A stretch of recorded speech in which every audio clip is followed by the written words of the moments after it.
আছো তোমরা সবাই? নিশ্চয়ই তোমরা সবাই ভালো আছো। তোমরা কি সবাই কি অঙ্কগুলি বুঝতে পারছো? হ্যাঁ, আশা করি তোমরা সবাই অঙ্কগুলি বুঝতে পারছো।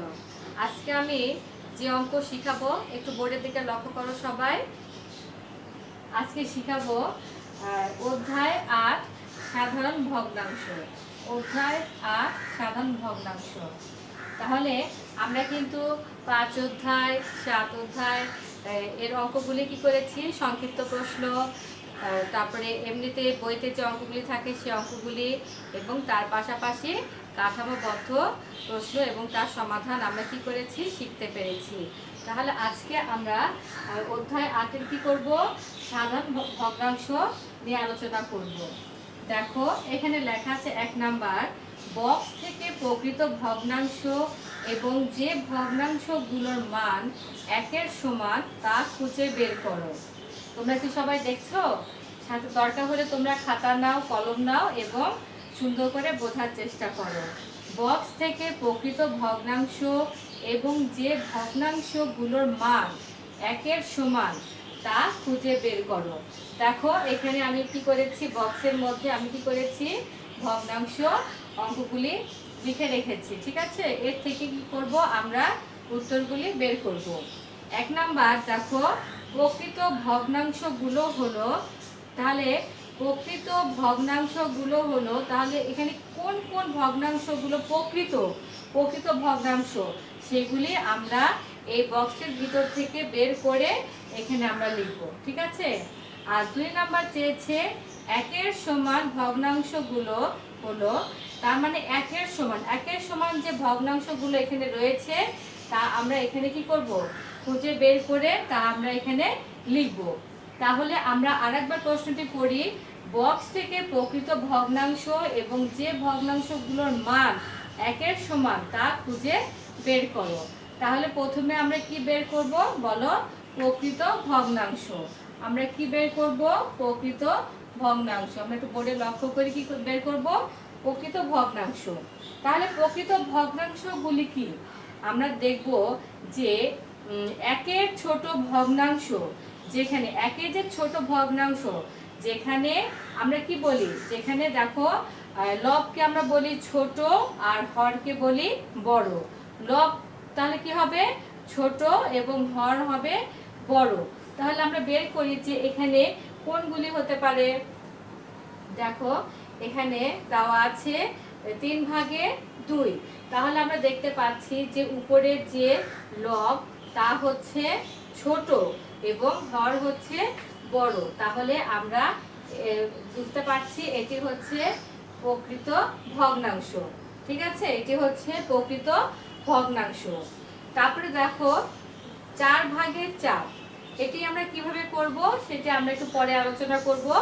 4/4, তার মানে লব যা হরতা। ঠিক আছে। এবার আমরা দেখব 8/5। 8/5, তাহলে আমরা বুঝতে পারছি যে লব উপরে লব আর নিচে হর, তার মানে উপরে ছোট সংখ্যা এবং হর হচ্ছে বড়। তাহলে এটিও হচ্ছে আমাদের প্রকৃত ভগ্নাংশ। তারপর দেখো 5/8, তাহলে উপরে হচ্ছে হর আর নিচে লব। তাহলে আমরা বুঝতে পারছি এটি হচ্ছে অপ্রকৃত ভগ্নাংশ, এটি প্রকৃত ভগ্নাংশ নয়। ঠিক আছে। তারপরে আমরা এখানে যাই 9/3। 9/3, তাহলে এটি হচ্ছে প্রকৃত ভগ্নাংশ।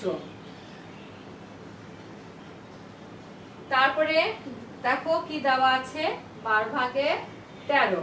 12/13, তাহলে এটিও কিন্তু অপ্রকৃত ভগ্নাংশ। এখানে দেওয়া আছে 26/27, এটিও অপ্রকৃত ভগ্নাংশ। তারপরে 1/1, তাহলে এটি আমরা পরে আলোচনা করব।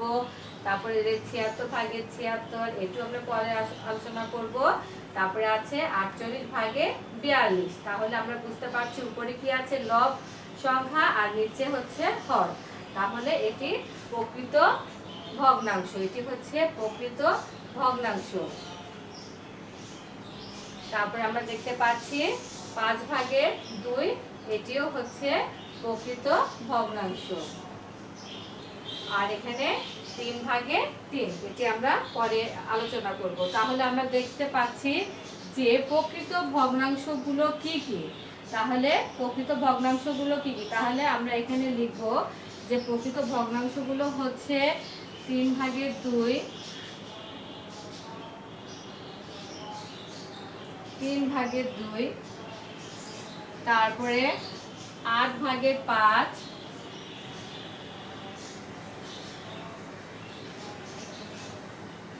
তারপরে 9/3,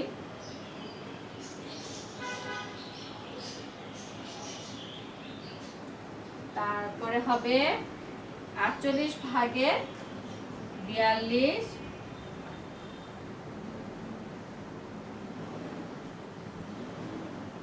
নিচে 48 হবে, এবং সাথে হবে কত 25/5/2। তাহলে মোট আমরা কয়টি পেয়েছি দেখি, একটু গুনে দেখি। 1 2 3 4 5, 1 2 3 4 5। তাহলে এইগুলি হচ্ছে প্রকৃত ভগ্নাংশ। তাহলে আমরা কি বুঝতে পারলাম যে একের ছোট ভগ্নাংশ যেখানে লব হচ্ছে ছোট, লব হচ্ছে ছোট আর হর হচ্ছে বড়। তাহলে দেখো আমরা কিন্তু এখানে প্রকৃত ভগ্নাংশগুলি পেয়েছি, যে কোনগুলি প্রকৃত ভগ্নাংশ, যেমন 3/2, 8/5, 9/3, 48/42, 5/2। তাহলে 1 2 3 4 5, এই 5টি হচ্ছে প্রকৃত ভগ্নাংশ। এবার আমরা 2 নম্বরে দেখব একের সমান ভগ্নাংশগুলো কি হতে পারে। একের সমান ভগ্নাংশগুলো কি হতে পারে, তাহলে আমরা দেখি এখানে আছে 4/4, তারপরে এটা তো অপ্রকৃত ভগ্নাংশ, 5/8, এটা হবে না। 12/13, এটিও হবে না। 26/27, এটিও হবে না। 1/1। তাহলে আমরা কি এটা নিয়ে যে আমরা আলোচনা করব তা দেখি যে এটি কি হতে পারে। আমরা এখানে বুঝতে পারছি যে যা লব, হ্যাঁ, লব এবং হর সমান, মানে যে মানে লব যা হর ও তা। তার মানে এখানে আমরা সমান মানে কি বুঝতে পারছি, যে লব এবং হর সমান মানে লব এবং হর। তার মানে নিচেও আমরা লব মানে হর ধরি, উপরে লব। আবার যদি বলি লব, উপরে একটা লব নিচে একটা হর, তাহলে আমরা এখানে বুঝতে পারছি যে লব এবং হর সমান মানে লব লবজা হরতা। তার মানে এখানে কি বুঝতে পারছি যে দেখো 4/4, তার মানে লব এখানে যা রয়েছে, হরতা একই রয়েছে। হ্যাঁ, তাহলে তাদেরকে আমরা একের সমান বলবো। তাদেরকে আমরা কি বলবো, একের সমান বলবো। যদি বলা হয় যে কি রকম একের সমান হতে পারে, তাহলে আমরা একটু প্রথমে লক্ষ্য করি। এই 4/4 এখানে লিখি যে 4/4, 4/4। তাহলে আমরা যদি এটাকে কাটাকাটি করি, তাহলে দেখো 4 একে 4, 4 একে 4, তাহলে কি আসলো, হ্যাঁ, 1 একে 1, তাহলে এখানে আসলো 1। তাহলে আমরা বুঝতে পারছি যে এগুলিকে আমরা কি বলবো, একের সমান বলবো। এগুলিকে আমরা কি বলবো, একের সমান বলবো। তার মানে 4/4 এটিও হবে একের সমান ভগ্নাংশ। তারপর দেখো 76/76, এটিও হবে একের ভগ্নাংশ। যেমন দেখো, যদি আমরা কেমন করে বলছি, যদি আমরা এই যে 76, তাই না, তাহলে দেখো 76কে 76, 76কে 76, তার মানে আমরা কি বলছি, একের সমান এখানে পেয়েছি। তাহলে সেই ক্ষেত্রে 76/76 এটিও কিন্তু কি হবে, একের ভগ্নাংশ। এটিও কিন্তু একের ভগ্নাংশ। তাহলে আমরা লক্ষ্য করি যে কোন কোন সংখ্যাগুলি তাহলে একের ভগ্নাংশ হতে পারে। দেখো এই যে 4/4, তারপরে হচ্ছে 1/1, তারপরে 76/76, আবার এদিকে 3/3।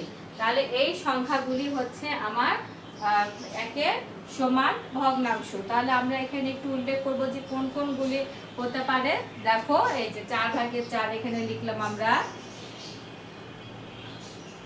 4 ভাগের 4, তারপরে কি আছে 1 ভাগের 1, তারপরে 76 ভাগের 76, 3 ভাগের 3। তাহলে আমরা কি পেয়েছি, একের সমান ভগ্নাংশগুলো পেয়েছি। তাহলে আমরা বুঝতে পারবো, আমরা এখানে বুঝতে পারছি যে লব এবং হর সমান হতে হবে, যা আমরা এক কথায় বলতে পারবো যে লবও যা হবে হরও তা হবে। হ্যাঁ, তাদেরকে আমরা কি করব, একের সমান বলবো। তার মানে উপরের সংখ্যা এবং নিচের সংখ্যা দুটোই কি হতে হবে, এক হতে হবে। যা আমরা যদি গুণ করি, কাটাকাটি করি, যেটা আমরা এক দ্বারা কি করতে পারবো, আমরা এই ভগ্নাংশগুলো মানে বের করতে পারবো, বা মানে এর উত্তরটা বা এই সমাধান যেটা আমরা বলি না কেন আমরা বের করতে পারবো।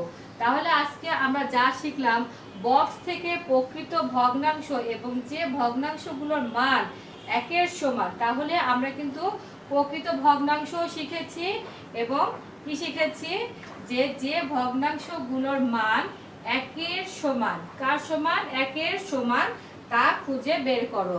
তাহলে দেখো আমরা কিন্তু এখানে এই কয়টি আমরা কিন্তু প্রকৃত ভগ্নাংশ পেয়েছি, একের সমান ভগ্নাংশ পেয়েছি। আর এখানে 5 ভাগের 8, 12 ভাগের 13, 26 ভাগের 27, এগুলি আমরা কি এটা কি বলবো, এগুলি হচ্ছে অপ্রকৃত ভগ্নাংশ। এগুলিকে আমরা কি বলবো, অপ্রকৃত ভগ্নাংশ। তাহলে মোটামুটি কি তোমাদেরকে আজকে ভগ্নাংশ সম্বন্ধে কি শিখাতে পেরেছি? তোমরা কিন্তু অবশ্যই এগুলি ভালো করে বাসায় দেখবে, কারণ আমাদের কিন্তু এই ভগ্নাংশের মধ্যে কিন্তু আরো বেশ কিছু নিয়ম রয়েছে। আর অবশ্যই তোমরা বাড়ির কাজ করবে।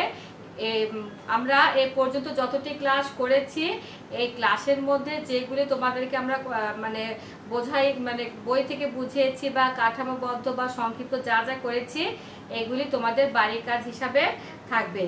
তাহলে আজকে আর বেশি কথা নয়, আজকে আমরা মোটামুটি সাধারণ ভগ্নাংশ একটি নিয়ম আমরা শিখতে পেরেছি, এবং তোমরা চর্চা করবে যে এর থেকে আমরা এখানে যে সংখ্যাগুলি দিয়েছি এর বাইরে সংখ্যা দিয়ে তোমরা কি করবে, বাসায় বসে নিজেরা এগুলি করার চেষ্টা করবে। এবং তোমরা কিন্তু অবশ্যই কোনটি লব কোনটি হর, বা মানে কখনো হয়তো বা হর সংখ্যা উপরে, কখনো লব সংখ্যা নিচে, এগুলি কিন্তু তোমরা কিন্তু ভালো মতো কিন্তু খেয়াল করবে।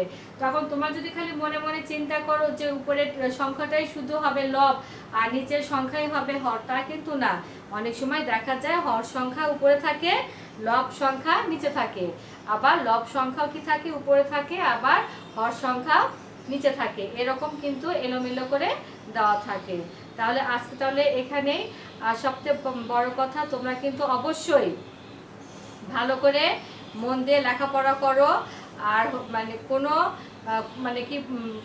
কোনো কঠিন কোনো চিন্তা ভাবনা করার দরকার নাই, কারণ আমি তোমাদেরকে যা যা ক্লাসে করাবো এগুলি ভালো করে তোমরা মনোযোগ সহকারে তোমরা বুঝবে, এবং পরবর্তীতে তোমরা এর থেকে দেখো এই পর্যন্ত আমরা যা যা অঙ্ক করিয়েছি ওর ভিতরেই কিন্তু আসলে অঙ্ক আমরা যদি শিখতে পারি, তাহলে আমাদের কিন্তু কাঠামোবদ্ধ অঙ্ক করতে কোনো কষ্ট হয় না, কারণ অঙ্ক একই থাকে। আমরা ওখান থেকে ক, খ, গ এই 3টি প্রশ্নের উত্তর আমরা কি করে থাকি, চেয়ে থাকি। আর এবার কিন্তু আমাদের বার্ষিক পরীক্ষায় আমাদের যে অধ্যায়গুলি রয়েছে তা কিন্তু খুব যে একটা কঠিন তা কিন্তু না, এখনো মোটামুটি সময় রয়েছে। তোমরা বাসায় এগুলি ভালো করে চর্চা করো আর মন দিয়ে শেখো। অঙ্ক দেখে যে ভয় পাবে তা কিন্তু না। আমরা আগামী ক্লাসে আবার এই ভগ্নাংশের উপরে অন্য নিয়ম শিখবো এবং আমরা কি করব, জানতে পারবো। তাহলে এখানেই শেষ করি। শেষ করার আগে তোমরা অবশ্যই সুস্থ থাকো, ভালো থাকো, এবং সব সময় মানে কি বলবো, মানে সব সময় ভালো হয়ে থাকবে, নিরাপদে থাকবে, কোনো খারাপ কাজ করবে না, দুষ্টুমি করবে না, বাবা মার কথা শুনবে। আজ তাহলে এই পর্যন্তই। ধন্যবাদ সবাইকে।